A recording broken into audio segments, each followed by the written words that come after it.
Hello দর্শকবৃন্দু, আগামীকাল 10 তারিখে primary পর্ষদের তরফ থেকে বিজ্ঞপ্তি জারি করেছে।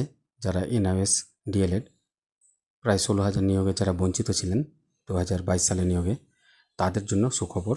তাদের এনআইএস ডিএড যারা আছেন তাদের সবাইকে প্রায় পিটিশনার ছাড়াও যারা পিটিশন নেন তারাও কিন্তু প্রায় 2100 জনকে ডকুমেন্টস ভেরিফিকেশনের জন্য ডেকে পাঠিয়েছে প্রাইমারি শিক্ষা পর্ষদ অফিসে যেতে হবে। আপনাদের 22 তারিখ থেকে ডকুমেন্ট ভেরিফিকেশন হবে। ডকুমেন্টে আপনারা 14টা জিনিস নিয়ে যাবেন। তার মধ্যে সব কিছু দেওয়া আছে, আপনারা স্ক্রিনে দেখতে পাচ্ছেন। সব কিছু আপনারা ভালোভাবে নিয়ে যাবেন এবং প্রতিটা লিস্টে প্রায় 53 জনের লিস্ট দেওয়া আছে, মানে 53টা কলাম দেওয়া আছে। সেখান থেকে আপনার নামগুলো এখান থেকে দেখে নিতে পারেন। প্রাইমারি WBBP পর্ষদের ওয়েবসাইটে গিয়েও আপনারা এখান থেকে ডাউনলোড করে আপনারা কিন্তু দেখতে পারবেন।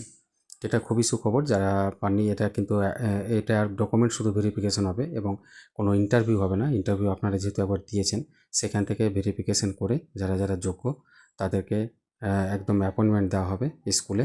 তো এটা এনআইএসদের জন্য খুবই সুখবর এবং প্রাইমারি পর্ষদ সুপ্রিম কোর্টের আদেশে কিন্তু এটা হয়েছে। তো সুপ্রিম কোর্ট বলেছিল যে যারা বঞ্চিত তাদের কিন্তু অবশ্যই নিয়োগটা দিতে হবে। তো এনাদের সব কিছুই ভাইভা থেকে শুরু করে পরীক্ষা সব কিছু দেওয়া ছিল। এনাদের শুধু এনআইএস ডিএড বাদ দেওয়া হয়েছিল, সেই জন্য এনারা পাননি তখন চাকরি। তো এখন ওনারা পেতে পারেন। তো এদের কাছে বিশাল সুযোগ একটা। তো 22 তারিখ থেকে শুরু হচ্ছে এবং 31 তারিখ অবধি চলবে। মাঝে রবিবারটা ছুটি।